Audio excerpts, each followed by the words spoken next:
Assalamualaikum warahmatullahi wabarakatuh. Alhamdulillahilladzi anzala al-Qur'an hudan linnas wa bayyinatin minal huda. Amma ba'du, puji syukur kepada Allah dimanapun kita, kapanpun kita, Tuhannya tetap sama. Alhamdulillah. Walaupun hidungnya ada yang mancung ke depan, ada yang mancung ke belakang. Kalau ini namanya mancung, namanya doang. Tapi Allahnya sama, Alhamdulillah. Salawat dan salam mari kita kirimkan. Rasa rindu, rasa terima kasih kepada baginda Rasulullah SAW. Kalau bukan karena beliau, kita nggak bisa ngaji begini. Ya, kita nggak mungkin punya persaudaraan atas nama nur keimanan ini, nggak mungkin. Maka kita sampaikan kepada Rasulullah, assalatu wassalamu alaika ya sayyidana ya Rasulullah. Salam atas engkau wahai Rasulullah. Beliaulah kalau boleh disebut simbol kasih sayang alam semesta.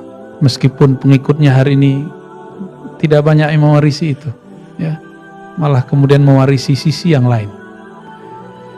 Semoga kita mewarisi sifat-sifat Rasulullah. Amin. Ya.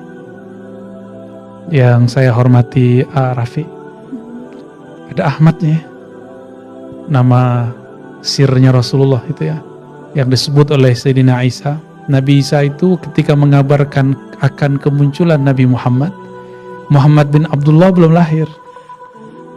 Nabi Isa itu seorang yang disebut Ruhullah, Spirit of God, Ruhullah. Maka dia berbicara dengan nama Ruh. Disebutlah namanya Nabi Muhammad itu dengan nama ruhnya Ahmad. Ya. Tapi ilmu ini baru kemarin, ya, biasanya banyak orang yang nanya-nanya, saya jawab, ternyata jadi rame. Ya. Kita lagi pending dulu dan kita tahan dulu kajian tentang nama ruh. Ya. Ya. Begitu juga manggilnya Mbak Ii gitu ya, Gigi gitu. Saya juga punya. Ya. Begitu juga nih Albis ya, makasih bajunya ya. Gimana Bang Ivan? Alhamdulillah. Semuanya nggak mungkin saya sebutkan satu persatu. Alhamdulillah, semoga dalam ridho Allah Subhanahu Wa Taala. Tema kita ini basic tapi dalam. Dialog Sayyidina Jibril dengan Nabi Muhammad SAW.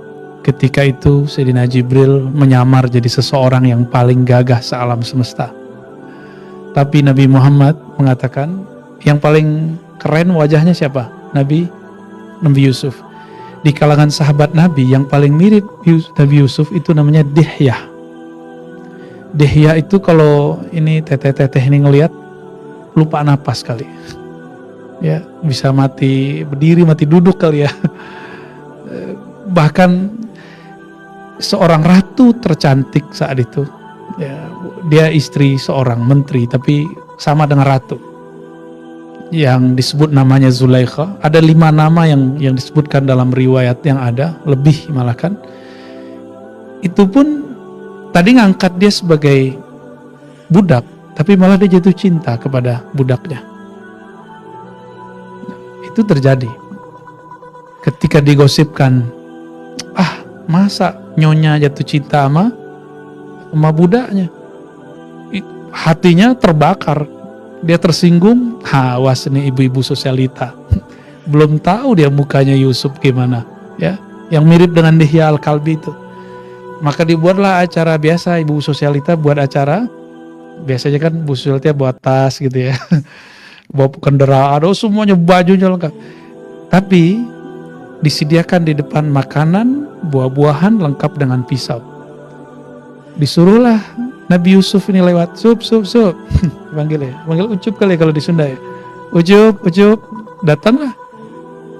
Ketika Nabi Yusuf melangkah, bau harumnya dahsyat.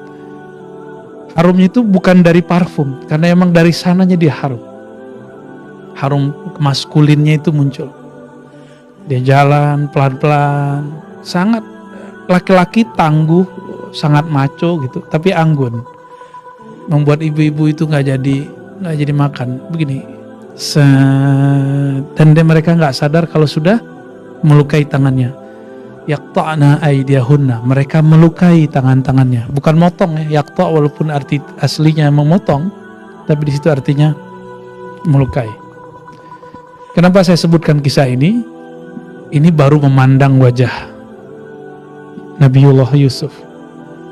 Kata Nabi Muhammad, Jamal Yusuf nisfu jamali. Gantengnya Nabi Yusuf itu separuh dari keindahan wajah Nabi Muhammad SAW.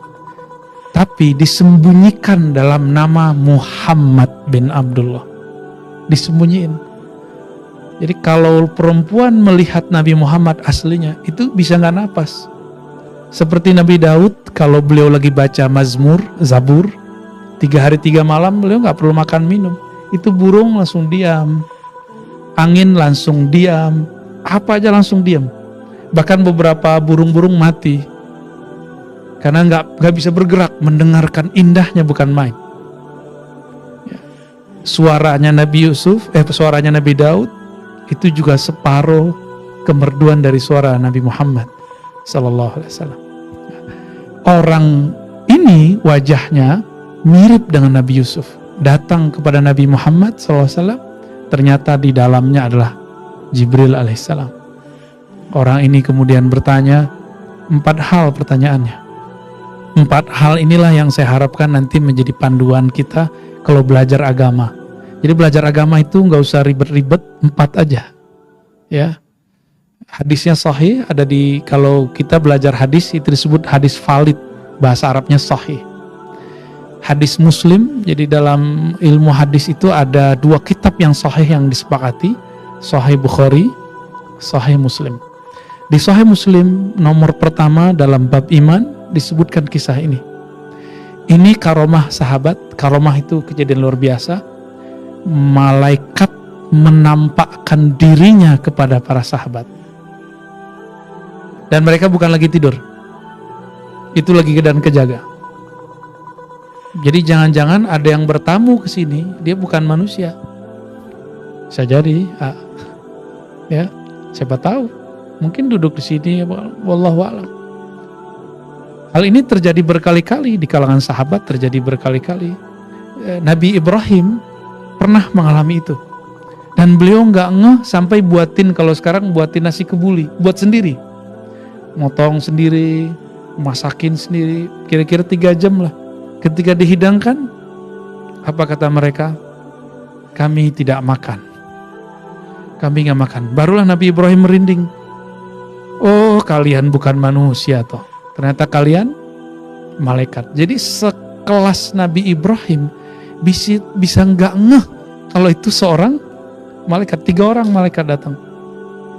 Apalagi orang kayak saya, apalagi orang kayak kita semua. Sama lah ya, kita kan sama-sama pendosa semua ya.